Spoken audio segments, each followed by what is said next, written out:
Ada tak? Ada. Okey, dia boleh hasilkan poster, video, montaj promosi automatik. Ada siapa pernah guna? Ada. Ada, angkat tangan. Seorang je ke? Dua? Oh, dalam crowd ni dua je? Okey. Suara atau audio, awak tak perlu guna voice over. Suara awak hanya boleh suruh dia yang cakap.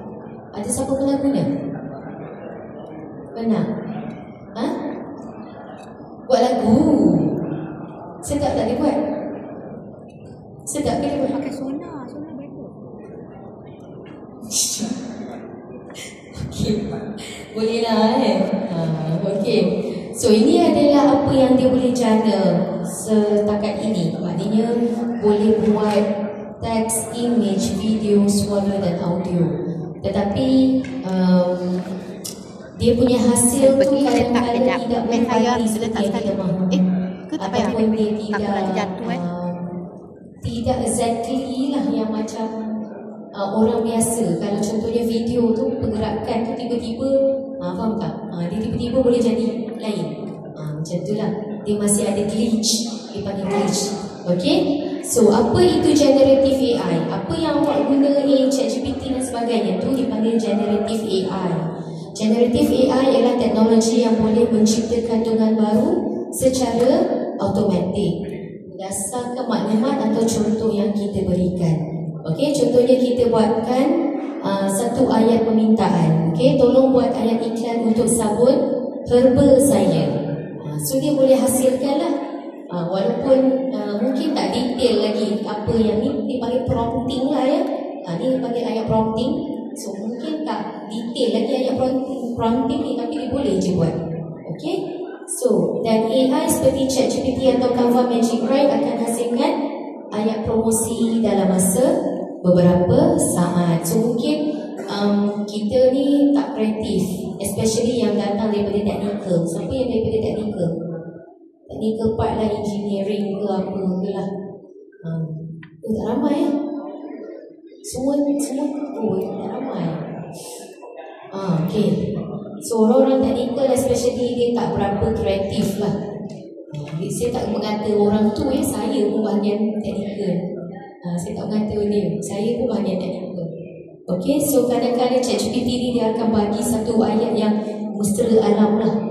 Okay, so kenapa ia digelar generatif? Okay, generatif daripada ayat English generate. Okay, generate means menghasilkan. Okay, so dia menghasilkan, AI ni menghasilkan kandungan baru yang diambil dari internet. So maka kandungan itu tidak semestinya betul atau sesuai, sebab etika itu penting. Kenapa kita kena tahu betul yang dihasilkan tu betul, boleh ke digunakan ke tidak? Itu yang pentingnya kita tahu etika. Itu pentingnya kita sebagai manusia tahu. Okey, dan bagi tahu ni semula ni salah, awak tak boleh buat macam ni dan sebagainya lah. Okey, so itu pentingnya kita kena ada ilmu. Alright, so ini adalah contoh hasil kerja Gen AI teks kepada image. Okay, ini yang saya tulis. Okey, seorang nenek sedang menunggu anaknya pulang berhari raya di atas tangga rumahnya di kampung dengan muka yang penuh harapan. Lemang pula sedang dibakar oleh atuk di tepi rumah. So saya buat ayat skrip ni. Okay, ayat skrip ni saya buat. Saya nak tukarkan kepada image.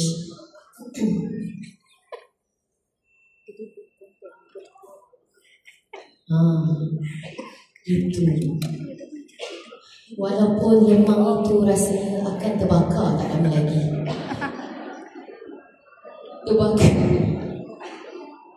Terbakar. Encik ni kata bukan lemang, dia bakar rumah boleh terbakar. Okay. So ini adalah yang dihasilkan AI ya. Saya tak perlu Google nak pergi cari gambar-gambar apa semua, tak payah. Ini yang dia boleh hasilkan. Kemudian katakan saya nak letakkan dalam story saya tak nak record suara saya nak buatkan dia voice over guna AI. So this is how it sounds. Oh, mulut tak gerak. Sedang menyuruh anak dan budak yang kira-kira kesepanjang iman Bikin. penuh harapan yang mampu sedang terbakar di rumah yang dijaga oleh atuk. Saya pakai ini sulit ya. So kalau itu adalah suara yang kalau you tak nak guna suara you, suara kita lah. So JAI, pilih je suara nak suara Laura, suara Nora, suara Ahmad, suara Michael. Kalau rasa-rasa nak buat slang orang putih, pilih daripada orang putih ni. Okay, so itu apa yang generative AI boleh buat sekarang.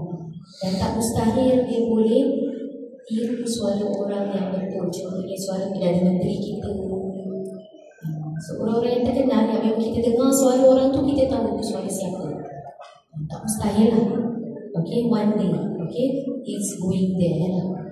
Okay.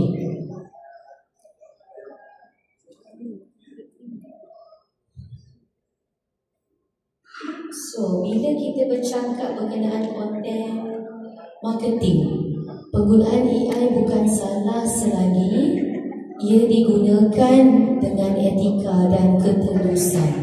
Okey, so sebagai content creator semua yang dekat sini, yang bakal jadi content creator lah, tak kisah apa-apa content marketing you all. Okey, apa ciri-ciri hasil generative AI yang menjadi tidak etika? Okey, yang pertama, mengelirukan atau menyamar sebagai manusia sebenar. That is definitely wrong. Tak boleh. Menggunakan muka orang lain, suara orang lain pun tak boleh. Itu salah. Okey. Kalau you pernah tengok lalu TikTok, ada yang buat muka macam muka itu nanti. Okey. Siapa-siapa yang gambar dia lain, tapi mulut macam cakap, tapi sebenarnya nampak fake kan? Itu nampak fake. Dan promotekan barang you all, tak boleh. Itu tujuan apa? Kalau tujuan untuk for fun, TikTok so far mungkin dibenarkan kok. Sebab kalau dia tak benarkan, dia akan bar terus dia buang konten tu kan. So far dia macam benarkan. So bagi dia itu adalah untuk entertainment. So that's why dia benarkan. Tetapi kalau you guna untuk buat you punya marketing, tak boleh. Okay, so apabila AI hasilkan kandungan yang buat pengguna percaya ia datang dari manusia sebenar tanpa penjelasan bahawa ia dijandakan oleh mesin. Okay, contohnya testimoni pelanggan palsu yang nampak realistik pun salah. You buatkan satu testimoni yang mana orang tu tak wujud, tapi you buatkan, salah. Kalau sekiranya sesiapa tahu dan dakwa awak, salah. Itu di bawah akta MCMC ya. Dan terus boleh buat report di polis. Sebab MCMC dengan polis adalah corporate, okay? Corporate initiative. So gambar doktor atau pakar yang sebenar hasil AI, tetapi digunakan untuk menambah credibility produk. Contohnya dia ambil je gambar, ada kan? Dia ambil gambar motivator mana-mana lah, dia letak, dia kata motivator ni guna kan? Salah, itu salah.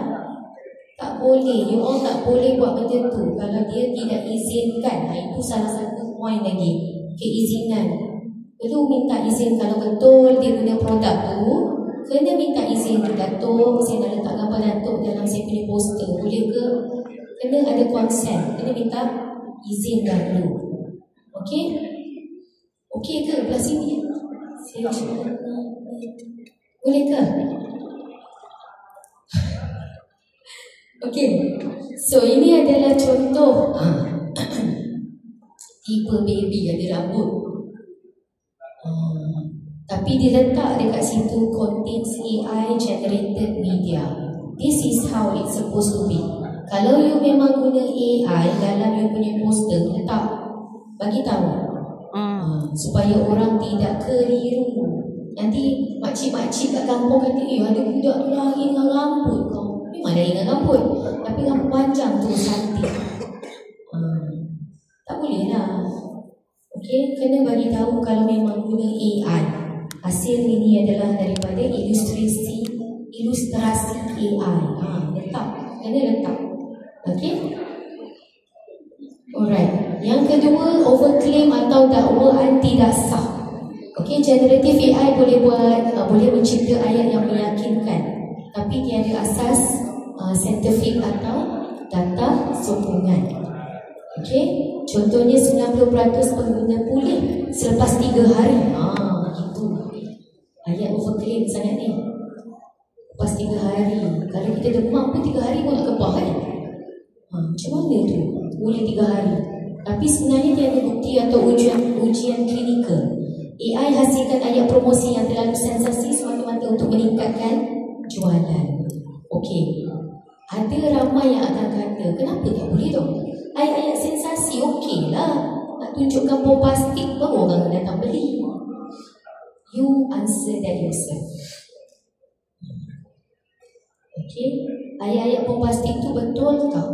Kalau memang betul berlaku, dipersilakan. Kalau hanya nak tarik pelanggan, tu dipanggil phishing. Phishing tu maksudnya nak tarik sahaja pelanggan terpedaya, dan juga dia akan bias kepada penilaian pelanggan tu nak beli barang tersebut. Okey, itu dipanggil sebagai phishing. Okey, contohnya putih dalam 3 hari. Okay. Tak perlu sapu lama-lama, jaminan berkesan 100% atau wang dikembalikan. Ini overclaim sangat ni. Bila tak jadi, bila pelanggan telefon tak dapat. Okey, ataupun kita orang Malaysia yang sangat baik hati, tak jadi pun tak apa, tak payahlah, biarlah duitku berhabis di situ. Try produk ni lagi, try lagi ni kan. Sebab malas lah nak telefon pula. Kita orang Malaysia baik, takkan dia nak pergi minta wang dikembalikan tu, ada ke? Ada ke? Ada, tak ramai. Okey. So, lagi apa yang tidak etika? Menggunakan wajah, suara atau identiti tanpa kebenaran. Ini yang saya sebut tadi lah. AI digunakan untuk menjana wajah seseorang atau meniru suara. Itu dipanggil sebagai deepfake. Yang mana muka orang lain, muka tu dia letak je tempek muka orang tu, tapi suara orang lain. Itu deepfake. Salah. Itu lagi salah. Okey. Contoh gambar before and after yang dicipta oleh AI dan disangka wajah pelanggan sebenar. Suara selebriti dipalsukan. Nampak makcik sebelah dengan sebelum selepas tu sama ke? Lain kan? Lepas tu dia letak kat situ, Puan Liza benarkan kami kongsikan gambar beliau selepas 2 minggu guna produk ini. Contoh. Tapi bila tengok-tengok balik, macam lain, macam sama ke? Sama ke? Semua tengok semua terpedaya kan? Lagi satu, kalau awak perasan, ada dah sekarang dalam TikTok kan, mula-mula dia buat aksi yang macam dia badan besar, tiba-tiba pusing-pusing, guna kat dah tu, pusing-pusing jadi kurus. Tapi bila kurus lebih muda, lebih cantik. Kan? Lepas tu dah semua percaya, add to cart. Gitu. Cari-cari beg kuning, add to cart. Sebab kita semua dah cepat. Tak kurus cepat, semua dah cepat lah. Mati bunga kek Puan. Kat TikTok kan famous sangat. Yang pakai yang mandi bunga tu, lepas dapat nombor. Nombor kuda ke apa ke beg tu. So I tengok dalam komen tu macam-macam dia orang tulis. Semua komen yang tak betul lah. Dia orang kata macam dapat lah, itu lah. Ada juga orang terpengaruh dalam benda tu. Ya, betul. Dia memang kalau benda yang nampak seperti real ni, orang memang percaya je. Tak so, nak cepat kaya, nak cepat pergi sana, nak cepat dapat itu. Okay, so itu adalah ciri-ciri yang tidak etika. So kalau you nak dah tahu guna generative AI, dia memang boleh buat. Ini saya buat sendiri ya.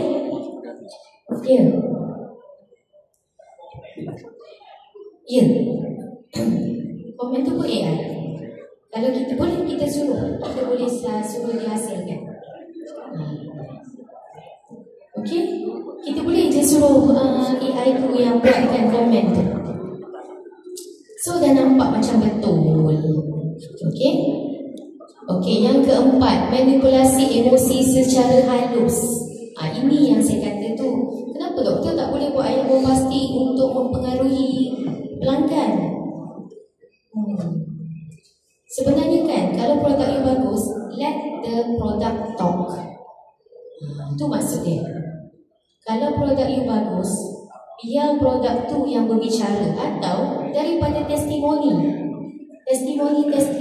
pengguna, itu yang akan melariskan produk awak.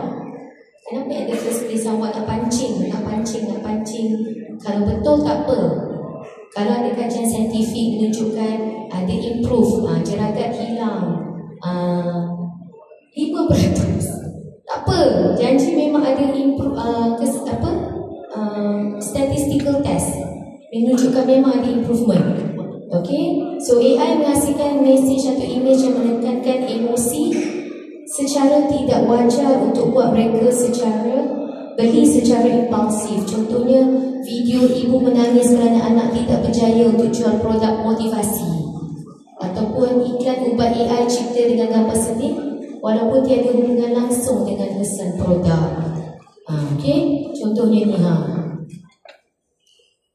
contoh dia buatlah kesan-kesan macam tu ada kan? Okay, AI boleh buat. Saya bagi tahu ni sebab depan ni you all akan explore so many things. Betul. Assalamualaikum. Dia tak ada dah. Nama saya Norisha. Tadi ada. Saya daripada sini je belakang ni bagi nama. Saya pengusaha snack makanan tradisional Bengkulu. Soalan saya lah, saya tanya. Ni berlaku kat suami saya lah. Dia dapat macam video call. Lepas tu dalam video call tu dia nampak betul-betul muka macam ibu. Nak tawarkan dia nak tolong lah ke mana, nak repair kedai ke apa ke. Lepas tu suami saya pun WhatsApp saya beritahu kata saya betul saya fikir kan. Saya tanya dia confirm ke Liu. Dia kata memang ya, nampak muka sama, bercakap dengan dia. Jadi dia pun tunjuk ruang-ruang kedai semua. Dia buat video call. Dia buat video call ke suami saya. Tak tahu mungkin sebelum itu suami saya ada dia ke betul mungkin lah kan. Jadi saya kata tak mungkin lah. Liu saya kata biasa kalau dia betul dia suruh kan, salah dia suruh masukkan duit 500 lah kan. Untuk dia tu suami saya macam dah hampir percaya dah. Tapi saya kata ini tak betul ni. Tak betul, saya tak faham sangat juga pada masa tu pasal AI kan. Baru-baru ni lah lebih ni sikit lah. Tapi saya macam kat situ pun dah saya marah lah kan. Kenapa boleh tata kedai kat sini, tunduk kedai apa semua kan. Saya kata kan, dia buat macam tu, bahaya ni saya kata kan. Lepas tu lepas tak masukkan 500 dia senyap lah. Maksudnya dia nak tolong kita lah untuk macam bagi cantik kedai apa semua. Dia minta kita 500, lepas tu dia akan tolong kita lah. Daripada dalam dia senyap. Tapi suami saya memang percaya tau. Boleh AI video call. Memang video tu dia kata. Suami saya seorang lah. Tapi tapi dia kata memang Kalau dia buat video dulu kan, tapi ni video call. Macam mana dia buat scammer lah. Okey, scammer dah advance Dia boleh buat video call, nak tunjuk muka macam Liu contohnya kata Puan Norish. Jadi okey, dia ada dua tau. Sebenarnya mungkin dia bukan guna AI. Dia hanya perawakan dia seperti Liu. Dan kita ni yang terkeliru. Sebab kita bukan pernah jumpa Liu in person pun pernah ke? Kan? Secara berdepan. Dia boleh je buat supaya dia jago sikit kan. Mungkin macam Cina-Cina sikit. Lepas tu ada tayak ke apa yang dia pakai.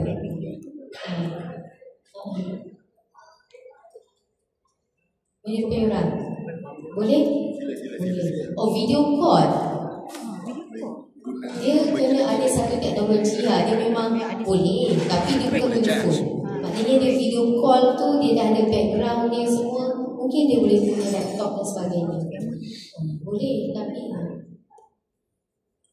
ya, saya soalan.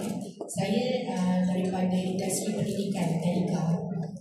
Jadi di awal tahun masa registration, perkara pertama adalah parent menandatangani persetujuan untuk bahan konten dan sebagainya, wajah-wajah anak-anak murid tu lah. Okay. So memang persetujuan lah, dengan persetujuan. So kita dah update jadikan bahan kita, konten kita dan sebagainya.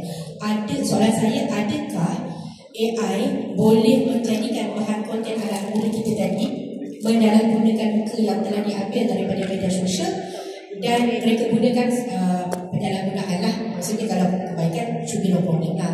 Tapi penyalahgunaan tu, dan bolehkah parents yang menandatangani dari persetujuan tiba-tiba ada penyalahgunaan tapi bukan datang daripada pihak kita, bolehkah mereka menyaman ataupun sebagainya?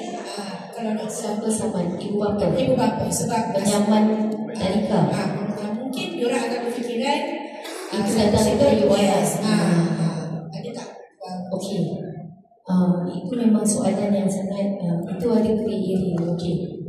Satu, yang pertama, pihak Tadika ada buat benda yang betul. Itu first, sangat selamat. Bila kita nak minta data peribadi seseorang, kalau misalkan dia memang cakap nanti aktiviti di sini ataupun katakan siapa-siapa kat sini lah pergi team building ke, dia nak ambil gambar masa kita buat team building, sepatutnya dan sebenarnya kan, sebenarnya masa saya mengajar ni pun tak ada siapa boleh ambil gambar saya. Itu etika dan juga slide. Kena minta kebenaran. Ini hanya ilmu. Saya tak kisah you ambil, tapi ni ilmu ya. Okey, kalau sekiranya Tadika puan tadi dah minta kebenaran daripada parents, itu adalah perkara yang paling betul. Dan ibu bapa boleh, okey, dalam orang kena letak juga saya tidak setuju. Ada sesetengah orang, you nak tak nak kena letak setuju tu juga. Di mana tak boleh macam tu, dia kena dipanggil sebagai opt out. Maknanya kena ada satu benda, ada clause, tik yang mana saya tak benarkan gambar anak saya diambil. Itu baru betul. Sama juga macam kalau pergi mana-mana website, dia akan tanya, okey ni akan diambil, data ni akan diambil, hak PDPA tu kan. Ada juga bahagian yang you tak nak, macam newsletter, you subscribe to apa-apa kan, dia kata nanti dapat newsletter, you boleh ada hak kata tak nak. Itu betul. Itu baru betul. So kalau ada yang parents yang sue ataupun menyalahkan pihak Tadika sebab nampak gambar tu di tempat lain, hanya boleh buktikan yang bukan daripada you all. Hanya boleh buktikan itu bukan daripada you all. Sebabnya satu, dia memang dah bagi konsen, tapi kalau ada pihak lain, pihak ketiga yang guna, so you boleh mention itu bukan daripada you all. So sepatutnya yang disaman tu adalah orang tu. Okay? Alright. Okay, so yang kelima, last, okay, meniru kandungan asal, okay, ataupun dipanggil plagiarism atau hak cipta. Ini lagi lah tak boleh. Okay, generative AI menghasilkan kandungan yang menyerupai karya asal. Contohnya rekaan logo, ilustrasi lagu. Kalau tak pernah dengar lagi lagu yang dihasilkan, okay, tanpa menyebut sumber atau mendapat kebenaran seseorang lah. Ataupun kalau logo tu dihasilkan daripada, kita nampak logo tu, kita tahu itu orang tu punya. Jangan terus guna, jangan terus ambil. Okay, kena double check apa yang dihasilkan tu lah. Okay, contoh rekaan baju baru, lagu iklan yang mirip, melodi sedia ada tanpa lesen. Itu adalah perkara yang tak boleh kita lakukan bila guna generative AI. So ini adalah 3 prinsip etika lah content creator apabila guna generative AI. Mesti tahu ketelusan, ketepatan fakta dan keizinan. Okay, you boleh interrupt sahaja sebab saya punya modul ni memang kena banyak bercakap. Saya kena bagi input yang banyak. So at least ada key take away lah. Mungkin ada yang tak suka dengar saya bercakap banyak, kan? Sebabnya benda ni penting. Kalau ada ilmu ni kita boleh bagi tahu anak-anak kita benda ni salah. Ya, Ni semua etika ni kalau untuk content creator, kat mana yang boleh jadi standard dan rujukan supaya adalah kita tahu benda ni kat mana yang boleh dirujuk. Okey, sebenarnya ada banyak lagi. Saya pilih 3 ni adalah yang mana paling senang kita berpegang lah. Tapi kalau dekat mana boleh lihat ke apa tu, dia tidaklah ada satu standard buku pula, tak adalah sampai situ. Ini apa yang kita normally akan lihat. Ni juga terguna pakai untuk kalau sesiapa guna ICT, maksudnya alat-alat teknologi, handphone, tablet, laptop, semua. Kalau you nak post sesuatu dekat media sosial dan sebagainya, mesti kena patuhi etika ni. Okay, tak boleh buat contohnya cerita apa tak benar kan. Selalu netizen akan buat cerita yang viral yang tak benar kan. Tak sah pun cerita tu, itu salah. Okay, tak boleh. Dan semua akan percaya. Ada yang gemar-gemar mungkin akan berlaku perang dunia ketiga, semua dah fikir. Tak lama lagi minyak mungkin akan naik, semua fikir. So someone yang bila dah buat benda ataupun sebarkan maklumat yang tak betul tu yang tak boleh. Doktor, saya mencatatkan sebagai doktor atau orang ahli kronik ini, saya boleh catatkan oleh pihak kerajaan supaya disiapkan supaya benda ini menjadi rujukan. Sebab kalau tidak, kita tak ada standard etika yang menjadi rujukan. Jadi orang yang datang dalam sesi ini, bagaimana pula orang yang tak datang tapi mereka menjadi content creator kepada public large kan. Itu cadangan saya lah. Okey, betul. Okey, kita kena cadangkan ke MC. Okey, nanti that's a good point. Betul? Saya setuju. Siapa yang datang course ni, modul ni saya deliver, sama juga dengan siapa yang student saya tahu lah benda ni semua. Dari mana masyarakat luar tu ramai lagi yang tak tahu. Okey.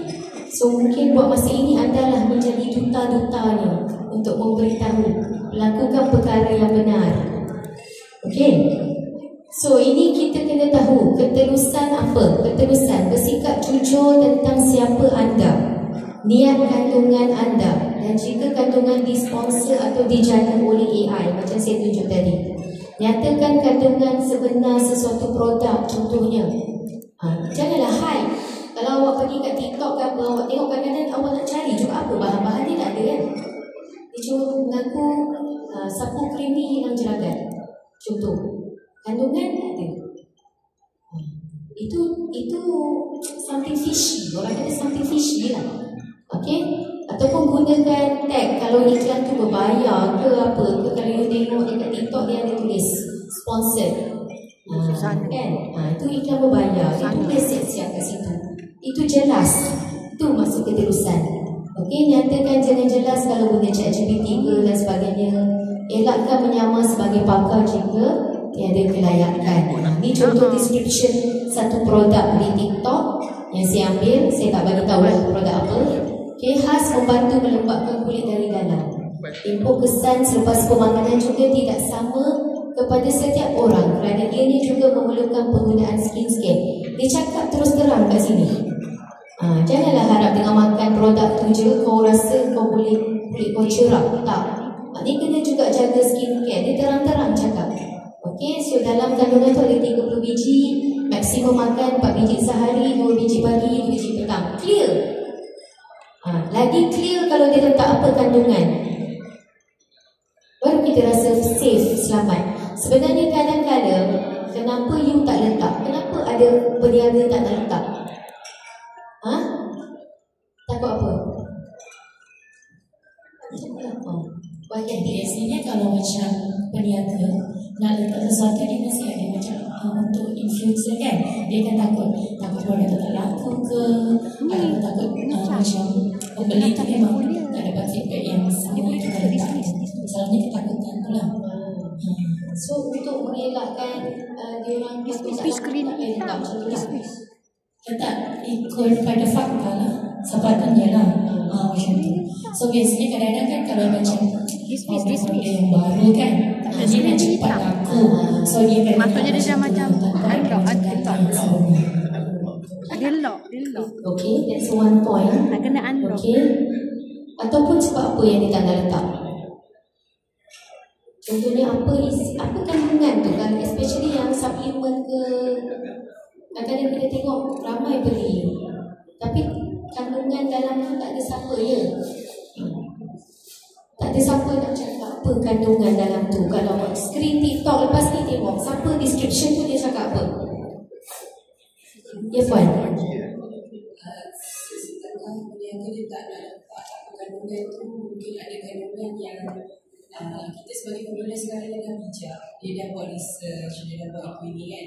Jadi dia akan research sama ada kandungan tu betul ataupun tak. Jadi kadang-kadang founder ni dia nak benda yang murah tapi dia boleh jual mahal. So dia cut cost kat situ. Jadi dekat situ kita boleh tengok lah. Sebab tu dia tak nak letak. Kita dalam pengguna ni dia dah ada ilmu, nanti dia akan boleh pilihan dia lebih besar dan dia boleh argue balik apa kandungan-kandungan tu. Betul. So, tak nak betul. Okey, itu jawapan yang tepat. Jadi anda sebagai seorang yang ingin perniagaan anda lebih panjang, pilihlah. You nak jadi seorang yang jujur ke, ataupun you nak hide apa benda yang tak betul, ataupun ada hidden agenda. Kenapa you tak cakap perkara produk-produk yang ada di pasaran tu? Kadang-kadang kita pernah dapat beli tapi kita hampa lah dapat. Kita nampak gambar lain, dapat kat kita lain. Even dekat video yang ditunjukkan macam berkualiti sangat kan, sampai kat saya pecah. So these are the things yang akan buat orang frust. Okay, dan you punya perniagaan tak boleh pergi jauh. Okay, ketepatan fakta ataupun accuracy, pastikan kandungan yang disampaikan adalah benar berasaskan fakta atau sumber yang sahih. Tindakan yang wajar, semak fakta sebelum siar ataupun that is will be the fact check lah. Okay, elakkan membuat overclaim atau dakwaan palsu. Okay, seperti 100% berkesan tanpa risiko. Ayat-ayat macam tu memang mempengaruhi orang untuk membeli. Okay, sertakan rujukan jika berkongsi info perubatan, agama ke ataupun sains. Ini adalah contoh. Okay, yang dia berani tunjuk apa bahan-bahan dia. Dia list semua. Okay, dia list semua apa bahan-bahan yang dia guna. So kalau macam ni kita tengok pun macam takkan dia nak tipu ni semua citrus aronia pula nak sebut pun susah. Triglyceride lah atau benda tu lah. Okay. Siap dengan dia punya kod lagi. So produk macam ni lah kita boleh percaya. Okay, walaupun kita tak tahu tu pun apa benda ni. Tak apa, pergi je ChatGPT sekarang. Copy paste kau letak kat situ, jelaskan setiap satu bahan apa kegunaan dia. Kita cross check lah. Itu gunanya. Okay, so ini adalah ketepatan ya. Okay, tak ada halal betul. Okay, kalau you mencari halal ataupun lulus KKM, itu juga kena letak kalau you jual produk. Betul? Kalau you confident nak pakai. Kalau tak confident, jangan beli. Okay. Last kali keizinan. Okay, ni ramai yang kadang-kadang suka buat yang tak minta izin. Okay, ambil gambar suara ke, cerita ke ataupun wajah orang lain dalam kandungan tanpa minta izin. Tahu-tahu nanti dia cakap, mak punya muka ada lah dekat poster ni. Hari tu memang mak ada beli krim ni. Dia tak minta izin pun nak letak muka makcik tu kat poster dia. Tak boleh. Seperti biasa orang Malaysia baik.